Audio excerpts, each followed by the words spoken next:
오늘 우리에게 주신 하나님의 말씀은 에스겔 9장 1절로부터 11절까지 말씀입니다. 또 그가 큰 소리로 내 귀에 외쳐 이르시되 이 성읍을 관할하는 자들이 각기 죽이는 무기를 손에 들고 나아오게 하라 하시더라. 내가 보니 6사람이 북향한 윗문 길로부터 오는데 각 사람의 손에 죽이는 무기를 잡았고 그 중에 한 사람은 가는 베옷을 입고 허리에 서기관에 먹그릇을 찼더라. 그들이 들어와서 놋 제단 곁에 서더라.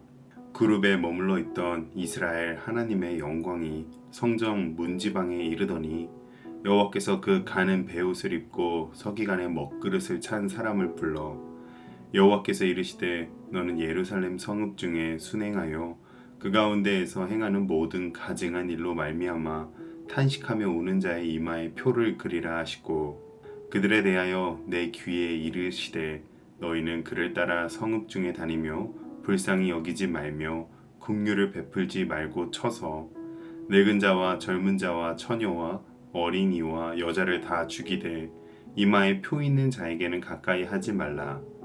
내 성소에서 시작할지니라 하시매 그들이 성전 앞에 있는 늙은 자들로부터 시작하더라.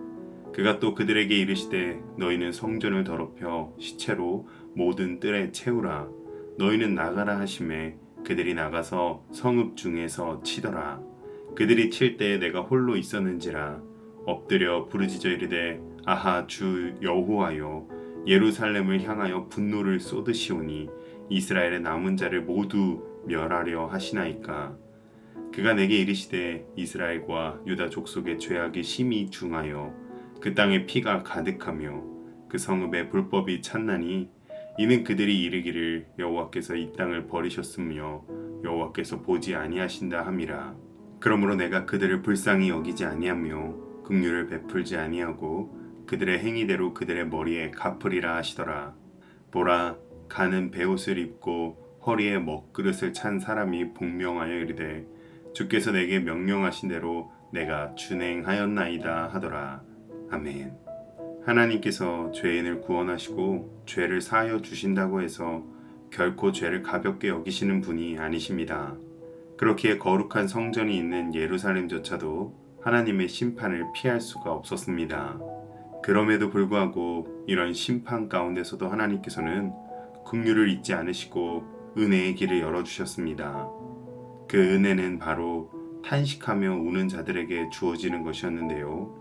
오늘 본문은 우리에게 죄에 대한 어떤 태도를 가져야 하는지 그리고 하나님의 은혜를 어떻게 붙잡아야 하는지를 가르쳐 줍니다.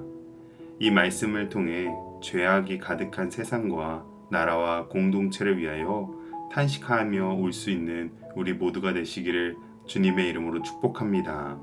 하나님께서는 심판을 집행할 자들을 불러 세우시고 사람들을 칠 무기를 잡게 하셨습니다. 에스겔이 보니 그 6사람들이 북향한 윗문 길로부터 무기를 들고 들어왔는데요. 다름 아닌 북쪽을 향하고 있는 윗문은 질투의 우상들이 있던 곳이었습니다. 그리고 훗날에 바벨론 군대도 침략해온 방향이 이 방향이기도 합니다. 이는 하나님의 심판이 우상 숭배로 말미암은 것이며 그 대적의 군대가 하나님께 보냄을 받은 자들임을 드러냅니다. 그런데 특이하게 그들 중에는 허리에 먹그릇을 차고 있는 자가 있었는데요. 이 먹그릇으로 모든 가증한 일로 말미암아 탄식하며 우는 자들의 이마에 표를 그리도록 하십니다. 그리고 이 표를 받은 이들은 죽이지 말 것을 명령하셨는데요. 이는 6월절에 어린 양의 피를 문설주에 발라 죽음이 넘어가게 하셨던 것을 떠올리게 합니다. 즉 하나님께서는 분명히 죄악은 심판하시지만 죄악으로 인해 고통스러워하며 눈물로 회개하는 자들은 긍휼로 건져주십니다. 오늘날 아무리 악하고 타락한 시대와 세대와 나라와 공동체 가운데 살아갈지라도 하나님께서는 죄악을 슬퍼하고 하나님의 거룩함을 사모하는 자들을 찾고 계십니다. 하나님의 은혜는 죄악을 보며 탄식하노고 우는 자들의 것입니다. 이마의 표를 받은 자들 곧 영적으로 인치심을 받은 자들을 제외한 나머지 모든 이들, 노인이나 청년이나 어린이는 그 어떠한 예외나 자비 없이 심판을 받게 됩니다. 그런데 오늘 우리가 주목할 것은 이 심판이 어디서부터 시작되었냐는 것입니다. 6절에 하나님께서 말씀하셨습니다. 내 성소에서 시작할지니라. 가장 먼저 하나님의 성소에서부터, 곧 하나님의 백성부터 하나님의 심판을 받게 됩니다. 이는 오늘 우리의 믿음의 성도들에게 시사하는 바가 큽니다. 교회와 신앙 안에 있는 거짓과 죄가 최우선 심판의 대상이 된다는 것입니다. 베드로도 말했습니다. 베드로전서 4장 17절 말씀, 하나님의 집에서 심판을 시작할 때가 되었나니. 우리는 세상의 죄악을 책망하기 전에 가장 먼저 내 안에 있는 죄를 위하여 통회하며 회개해야 할 줄로 믿습니다. 에스겔은 이렇게 지엄한 하나님의 심판을 보며 이스라엘의 남은 자를 모두 멸하려 하시나이까라고 하나님께 울부짖습니다. 그러나 하나님께서는 말씀하십니다. 9절, 이스라엘과 유다 족속의 죄악이 심히 중하여. 10절, 그러므로 내가 그들을 불쌍히 여기지 아니하며 긍휼을 베풀지 아니하고 그들의 행위대로 그들의 머리에 갚으리라. 여러분, 우리는 분명히 기억해야 합니다. 하나님께서는 공의의 하나님이십니다. 그렇기에 하나님께서는 반드시 죄악을 갚으십니다. 죄악의 대가는 오직 생명이기에 우리는 예수 그리스도의 십자가 보혈이 아니면 구원을 누릴 수가 없습니다.